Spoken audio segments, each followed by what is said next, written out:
ഇതുപോലത്തെ ചെമ്മീൻ റോസ്റ്റ് കിട്ടിയ ആരെങ്കിലും വേണ്ടാന്ന് പറയും. ചെമ്മീൻ വെച്ചിട്ട് ഏറ്റവും സിമ്പിളായ രീതിയിൽ ഉണ്ടാക്കാൻ പറ്റിയ നല്ലൊരു റോസ്റ്റ് റെസിപ്പിയാണ് കേട്ടോ ഇത്. അതിന് വേണ്ടിയിട്ട് ഈ കാണിച്ചിട്ടുള്ള ഐറ്റംസ് ഒക്കെ റെഡിയാക്കി വെച്ചിട്ടുണ്ട്. ചെറുള്ളി ഇതാ ഇതുപോലെ ചതച്ചെടുത്തിട്ടുണ്ട്.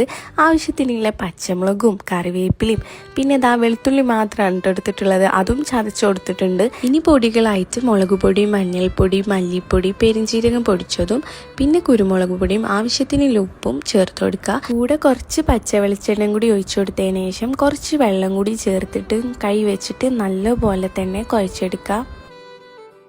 ഇനി നമ്മളെ മെയിൻ ആയിട്ടുള്ള ചെമ്മീൻ ഇതിലേക്ക് ഇട്ട് കൊടുത്തതിന് ശേഷം കൈ വെച്ചിട്ട് വീണ്ടും നന്നായിട്ട് തന്നെ കുഴച്ചെടുക്കുന്നുണ്ട്. ഇനി എന്താ ഹൈ ഫ്ലെയിമിൽ ഇട്ടിട്ട് തന്നെ നല്ലപോലെ ചെമ്മീനൊക്കെ ഒന്ന് വേവിച്ചെടുക്കുക. ഇതിൽ തന്നെ വെള്ളം ഇറങ്ങും കേട്ടോ, വേറെ വെള്ളമൊന്നും ഒഴിച്ചു കൊടുക്കേണ്ട ആവശ്യമില്ല. പിന്നെ ഇതാ ഹൈ ഫ്ലെയിമിൽ തന്നെ നമുക്ക് ഇട്ട് കൊടുത്തിട്ട് നല്ലപോലെ റോസ്റ്റ് ചെയ്തെടുക്കുക. ലാസ്റ്റ് കുറച്ച്